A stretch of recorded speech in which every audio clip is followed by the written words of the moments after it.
Okay, so magandang araw po sa inyong lahat. Ngayon po ay mag-unbox tayo. Order po natin na rotary bars para po ito sa pangkahoy o wood. So, wag na natin patagalin, buksan na natin kung okay order natin. So, nabili lang po natin ito sa halagang 300 something. Buksan na po natin. 339 kasama po yung kanyang shipping fee. Yan. So, hopefully, hindi tayo biguin ito. Wala siyang wala siyang bubble wrap.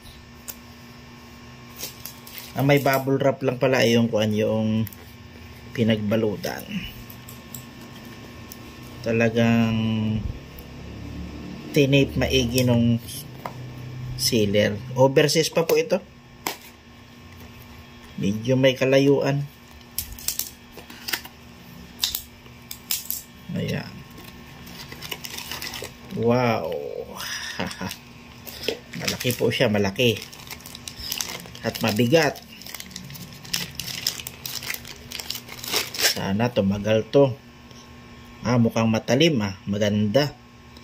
Naku, parang magagamit talaga natin to. Ayan po siya mga kaibigan. Kaso medyo malaki ito.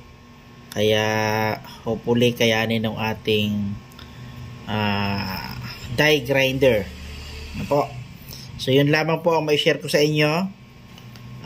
All in all ay maganda po yung ating impression dito.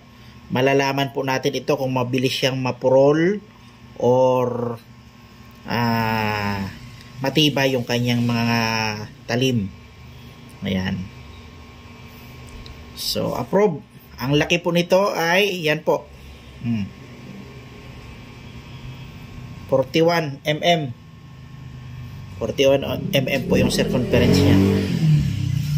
Ayos.